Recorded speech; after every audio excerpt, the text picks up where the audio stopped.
یہ جبری بیعت کا فتویٰ کیوں دیا کہ نہیں ہوتی؟ انہوں نے میرے نزدیک جبرن طلاق بھی نہیں ہوتی اور جبرن اطاعت بھی نہیں ہوتی اور جبرن بیعت بھی نہیں ہوتی. یعنی کسی کے گلے پہ ہاتھ کر کے اپنا غلام آزاد کرو تو گئے ہو، اگر وہ کہتے میں نے آزاد کر دیا، اسے امام مالک کے نزدیک آزاد نہیں ہوگا. جبرن کسی کی چھاتی پہ گولی رکھ لی کہ بیوی کو 3 طلاقیں کہہ دو، اگر نہیں کہتے تو گولی مار دوں گا. امام مالک کے نزدیک اسے کہہ دیا طلاق نہیں ہوگی. امام حنیفہ کے نزدیک تفصیل ہے، وہ لو اکریا الا ان یکتب طلاق امراته فكتب لا تطلق امراته لان الكتابه اقیمت مقام العبارت باعتبار الحاجت ولا حاجت هنا.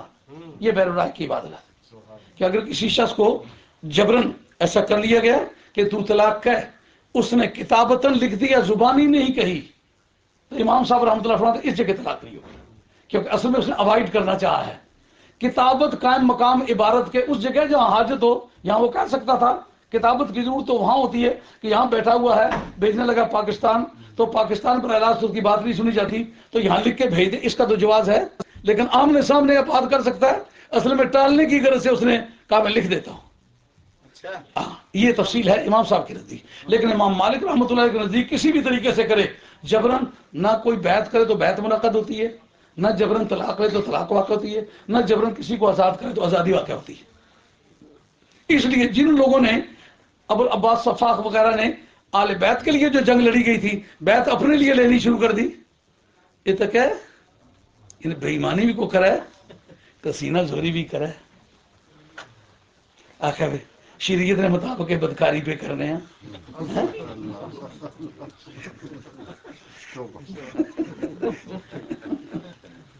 یہ حلال طریقے کے مطابق حرام گوشت کھانے ہیں پہ.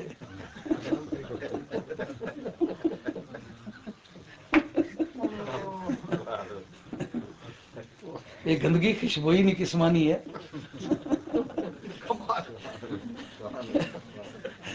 یہ صحیح بےایمانی ہے لیکن ایمانداری نہیں، برادری نہیں ہے. کوئی گلا سمجھ نہیں آ رہی.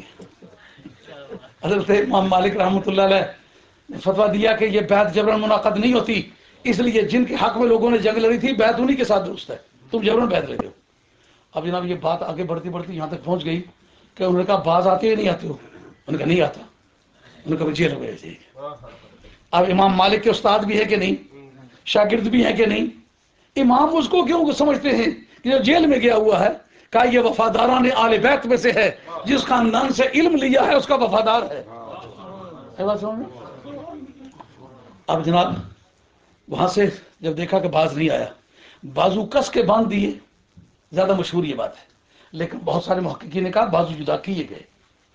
بازو جدا کیے گئے ہوں یا ناکارہ کر دیے گئے ہوں، سرکار کے روضہ شریف کے سامنے کھڑے ہو کے کہتے یا رسول اللہ میں نے زندگی میں کبھی آپ کا بے وضو نام ہی نہیں کبھی لیا، مگر اب اس کے بعد یا رسول اللہ مجھے معافی دیجیے گا، میں وضو کر ہی نہیں سکتا، میرے بازو ہی نہیں ہے، میں کس دن لوٹے اٹھاؤں گا، کس دن وضو کروں گا. یا رسول اللہ اب جو بھی میری صورتحال ہے آپ کی نگاہوں کے سامنے ہے، آپ کے خاندان کا خادم ہوں، وفادار ہوں، جو مجھ پر بیتی ہے میں گزار رہا ہوں. اب میں اگر آپ کا نام بغیر وضو کے لوں تو میرا شمار گستاخوں میں نہ ہو. پھر اس پر بھی بحث ہوئی، دیکھا پھر بھی پوچھ رہا تھے، کہتے وہ بازو کٹوانے سے پہلے جو فتویٰ دیا تھا اب بھی وہی فتویٰ ہے. اس وقت حضرت امام مالک رحمۃ اللہ کا منہ کالا کر کے اونٹی پر بٹھا کے بازاروں میں پھرایا، افراد مسلمانوں جو مجھے جانتا ہے میں امام مالک ہوں تو جانتا ہی ہے، جو نہیں جانتا نا میں خود بتاتا ہوں میں امام مالک ہوں. اب منہ کالا ہونے سے پہلے جو بات کہی تھی منہ کالا ہونے کے بعد بھی وہی کہتا ہوں. خدا کرے قیامت کے میدان میں سرخرو ہو جاؤں، ان کا کلمہ پڑا ہوا ہے ان کے سامنے میں منہ کالا نہ کہلاؤں، ان کے نزدیک میں منہ کالا بھی ہو جاؤں تو میرا کچھ نہیں بگڑا. قوم نے کہا اے امام مالک دنیا دیکھے گی، تیرے استاد بھی کھڑے منہ دیکھ رہے ہیں، شاگرد بھی کھڑے منہ دیکھ رہے ہیں، ان میں سے کسی کو بھی امام نہیں سمجھیں گے، امام سمجھے گے تو تجھے سمجھے. اور یہی سلسلہ امام شافعی میں بھی ہوا، یہی امام احمد حنبل میں ہوا. مولانا نے کہا تھا کہ وہ لوگ محبان اہل بیت میں سے تھے. اصل میں قوم نے امام جاننے کے لیے ترازو یہی مقرر کیا، اس شخص کا علم ریلائبل ہے جس کی وفا خاندان نے بہت سے ثابت ہے، جس کے وفا خاندان نے بہت سے ثابت نہیں وہ ہمارا امام نہیں ہو سکتا.